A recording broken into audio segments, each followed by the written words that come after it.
Hello student, आज हम देखने वाले हैं 10th क्लास ग्राफ प्रश्नावली 1 का 7वां प्रश्न से। आइए देखते हैं। आलेख को देखकर निम्नलिखित प्रश्नों के उत्तर दीजिए। अब यहाँ पर जो है एक आलेख यानी कि ग्राफ आपको दिया गया है, जिसके एक्स अक्ष में जो है पाइप की लंबाई सेंटीमीटर में है और वाई अक्ष में जो है स्वर मान चक्र प्रति सेकेंड में दिया गया है। आप क्वेश्चन जो है बुक से देख सकते हैं। जो मेन टॉपिक जो पूछा गया है उसको मैं यहाँ पर लिख दिया हूँ। तो ये जो है जो बुक में ग्राफ दिया हुआ है, मैं ग्राफ को भी बना दिया हूँ और इसमें दो क्वेश्चन पूछे गए हैं। पहला पूछा गया है कि 160 चक्र प्रति सेकेंड के लिए पाइप की लंबाई कितनी रखनी चाहिए। जब इस टाइप के क्वेश्चन आते हैं तो आपको क्या पूछा है उसको आपको पहले देखना है। यहाँ लिखा है 160 चक्र प्रति सेकेंड के लिए, तो यहां पर चक्र प्रति सेकेंड किधर दिया गया है, वाई अक्ष में, और कितना 160। तो ये है आपका 100 और ये है आपका 200। तो ये बीचों बीच ठीक लेंगे तो यहां पर कितना आएगा, 150 आएगा।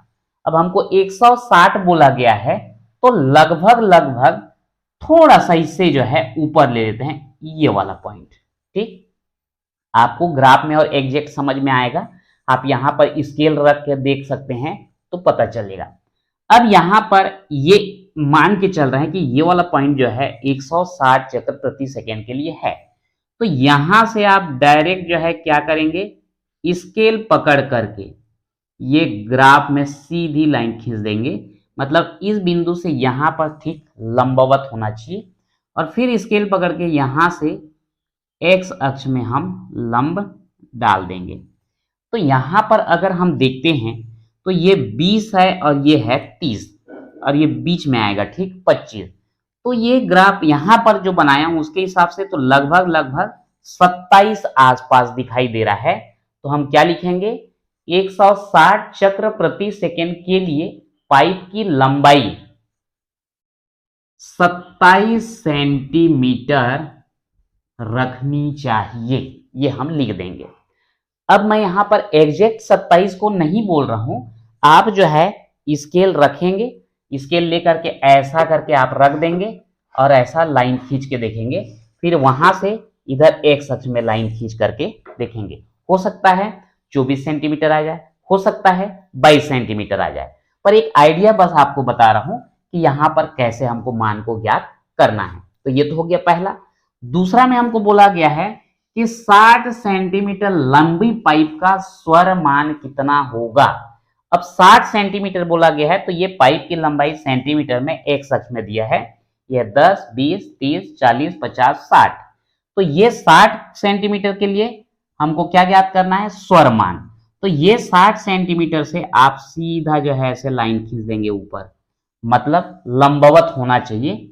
और ये जो पॉइंट मिला है यहां से आप वाई अक्ष पर भी लंब डालेंगे।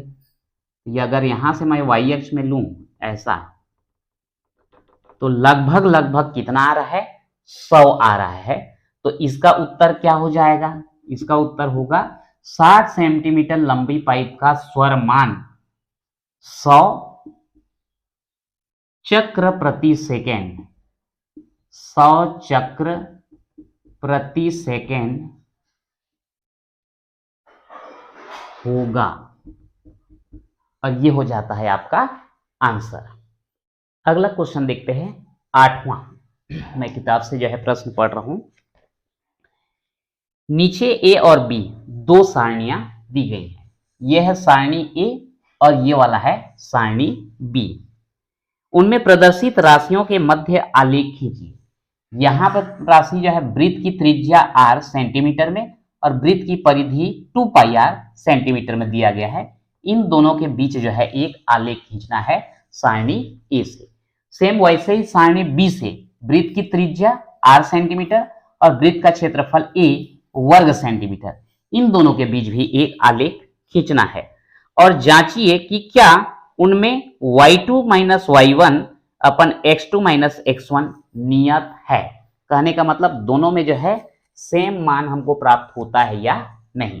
तो आइए देखते हैं। सबसे पहले हम यहां पर जो है इन दोनों के मध्य एक आलेख खींच लेते हैं।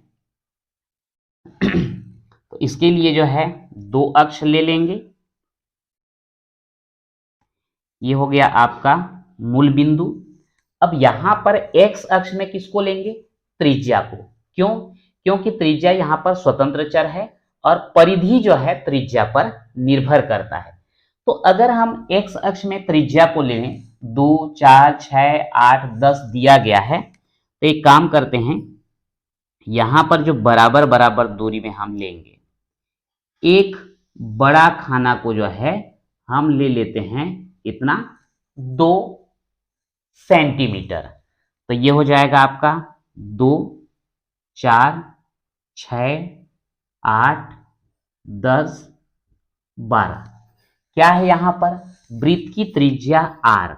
तो यहां पर लिख देंगे वृत्त की त्रिज्या r किस में रहेगा?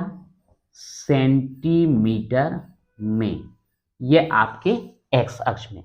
तो निश्चित रूप से इसका पैमाना भी अगर हम लिखें तो पैमाना में क्या आएगा? x अक्ष मैं 1 सेंटीमीटर ही लिख रहा हूं। 1 सेंटीमीटर बराबर क्या हो जाएगा? यहां 2 सेंटीमीटर। थोड़ा सा अजीब लग रहा है, 1 सेंटीमीटर बराबर 2 सेंटीमीटर, इसलिए मैं लिख देता हूं यहां पर x अक्ष एक बड़ा खाना बराबर 2 सेंटीमीटर। और ऐसे ही हमको y अक्ष में लेना है, एक बड़ा खाना बराबर कितना होगा? y अक्ष में जब लेंगे तो 8 पाई, 4 पाई, 8 पाई, 12 पाई, 16 पाई और 20 पाई। ठीक, तो यहां पर 4, 8, 12, 16, 20, यहां पर 4 4 का अंतराल है। तो यहां पर भी हम ऐसे ही बराबर दूरी पर ले लेते हैं। तो ये हो जाएगा, ये एक बड़े खंड को जो है हम ले लेते हैं 4 पाई, 8 पाई, 12 पाई, 16 पाई, 20 पाई। ये y अक्ष हो गया। और y अक्ष में एक बड़ा खाना को हम कितना ले रहे हैं? 4 पाई वर्ग सेंटीमीटर। अब यदि हम दोनों के बीच ग्राफ खींचें, मैं यहां पर लिख देता हूं 2 पाई r।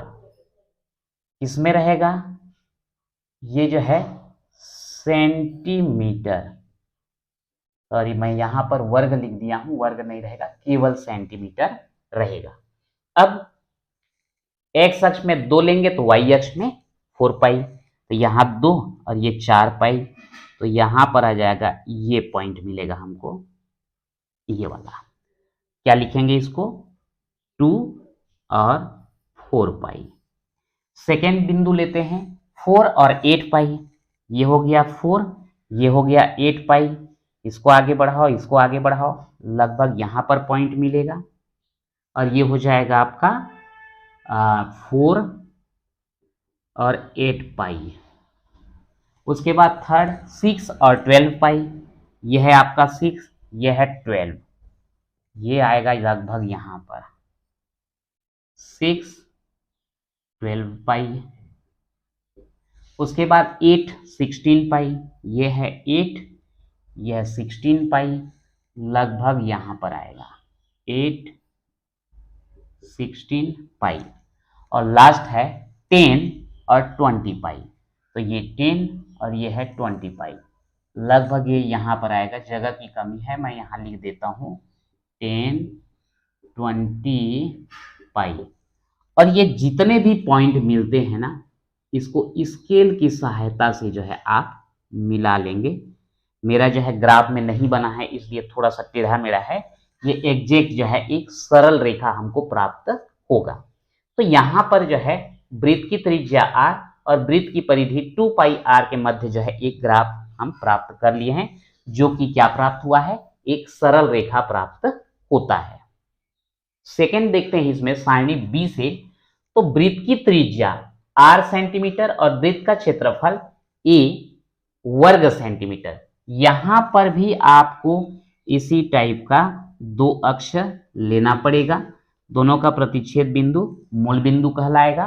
और यहां पर जो है एक्स अक्ष में हम त्रिज्या को लेंगे, बराबर दूरी में ले लेते हैं, बराबर दूरी में ले लिए। ये हो गया आपका 1 2 3 4 5, ये आपका एक्स अक्ष है। त्रिज्या चाहे केवल आर लिख दें चलेगा, त्रिज्या आर सेंटीमीटर में।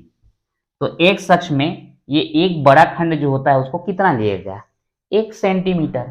तो पैमाना यहां पर मैं लिख देता हूं, पैमाना एक्स अक्ष एक बड़ा खाना बराबर 1 सेंटीमीटर। वैसे ही वाई अक्ष का भी हमको लेना है, एक बड़ा खाना को हम किसके बराबर लेंगे देख लेते हैं। तो यहां पर पाई, 4 पाई, 9 पाई, 16 पाई, 25 पाई। तो यहां पर थोड़ा सा हमको दिक्कत होने वाला है कि ये जो है अगर हम एक एक लेते हैं तो 25 बोलने से बहुत ज्यादा हो जाएगा, 5 लेते हैं तो 1 और 4 को निकालने में थोड़ा सा दिक्कत होगा। लेकिन ज्यादा सुविधाजनक वही लग रहा है कि आप जो है 5 ले लीजिए, 1 2 3 4 5।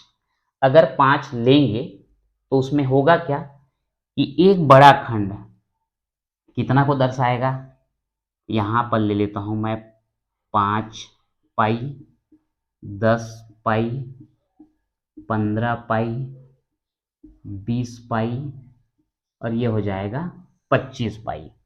यहां पर ये ध्यान रखना है, यहां से यहां तक हम कितना दर्शा रहे हैं 5, और उसमें छोटा छोटा बड़ा छोटा छोटा लाइन जो होता है 10 रहता है।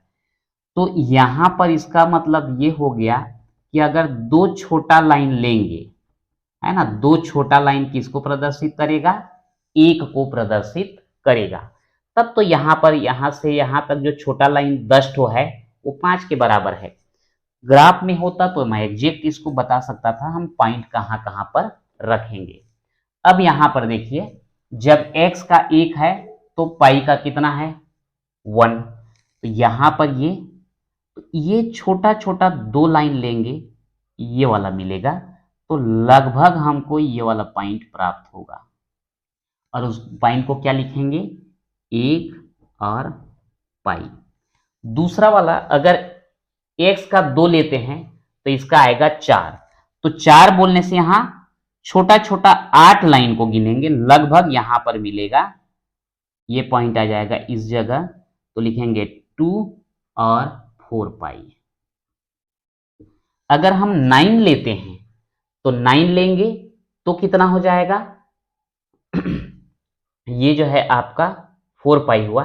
9 के लिए 9 दूनी 18, मतलब छोटा छोटा 18 लाइन, 10 लाइन में तो यहां पहुंचता है, और 8 लोगे तो लगभग यहां पर आपको 9 पाई का मिलेगा, और ये जो है थर्ड में जाएगा यहां पर। तो यह आ जाएगा आपका 3 और 9 पाई। इसको समझना जरूरी है, कैसे मैं उसको थोड़ा सा बताता हूं। यह आपका गाढ़ा लाइन रहता है, फिर उसके बाद 1 2 3 4 5 फिर गाढ़ा, 6 7 8 9 10 फिर गाढ़ा। तो ये जो 2 लाइन लेंगे वो 1 होगा, 1 2 नहीं, यहाँ 1 2, यहाँ पर 1 हो जाएगा, फिर 1 2 2 हो जाएगा, फिर 1 2 3 हो जाएगा, 1 2 4 हो जाएगा, 1 2 ये आपका 5 हो जाएगा। तो छोटा छोटा 2 लाइन लेंगे तो 1 के बराबर है। तो यहां से यहां तक 10 लाइन है 5 के बराबर, यहां से यहां फिर 8 लाइन लेंगे, वो 8 लाइन लेंगे तो कितना हो जाएगा 18, इधर का 10 इधर का 18, तो 18 का आधा आपका 9 पाई बिल्कुल एग्जैक्ट होगा। उसको थोड़ा सा ग्राफ में अच्छे से करेंगे तो हो जाएगा, कोई दिक्कत नहीं है। अगला जो है 4 और 16 पाई। तो ये तो 4 और 16 बोलने से 15 के बाद 2 छोटा लाइन, तो लगभग यहां आएगा, यहां पर इसको दर्शा देंगे, हो जाएगा 4 16 पाई, और 5 में 25 पाई है, तो ये तो सीधा जाएगा 25 पाई यहां पर। तो ये हो जाएगा 5 25 पाई। अब स्केल की सहायता से ये सभी पॉइंट को मिला देंगे तो ये एक सरल रेखा आपको प्राप्त हो जाएगा। तो ये तो हो गया, ग्राफ जो है हम प्लॉट कर लिए, लेकिन अब ये ग्राफ के अंदर में मैं लिख रहा हूं क्योंकि जगह नहीं है, आप ग्राफ के नीचे लिखना। अब यहां पर जो है हमको बोला गया है कि y2 माइनस y1 अपन x2 माइनस x1 प्राप्त करना है। तो यहां से अगर देखा जाए तो y2 8 पाई और y1 4 पाई, ये 8 पाई माइनस 4 पाई, और x2 माइनस x1 बोलने से 4 माइनस 2, तो ये आएगा कितना, 8 पाई में 4 पाई को घटा दिए तो 4 पाई, और ये 4 में 2 को घटाए तो 2। अगर इसे भाग दे दें तो हमको कितना मिलेगा जी, 2 पाई मिलेगा। सेकेंड में अगर हम देखें तो y2 माइनस y1 अपन x2 माइनस x1 लें, तो y2 माइनस y1 बोलने से 4 pi minus pi, 4 pi minus pi, और x2 माइनस x1 बोलने से 2 में 1 को माइनस कर दो, तो 4 पाई में 1 पाई माइनस किए तो 3 पाई, और यहां पर 1 यानी कि आया कितना, 3 पाई। अब यहां पर देखिए 2 पाई आया है और यहां पर कितना आया है, 3 पाई। और क्वेश्चन हमको किया गया है कि क्या y2 माइनस y1 अपन x2 माइनस x1 नियत है, यानी कि दोनों में क्या बराबर है, तो नियत नहीं है। तो इस प्रकार से हम प्रश्नावली 1 का 2 क्वेश्चन हमने देखा, 7वां और 8वां। तो आज के वीडियो में इतना ही, मिलते हैं नेक्स्ट वीडियो में।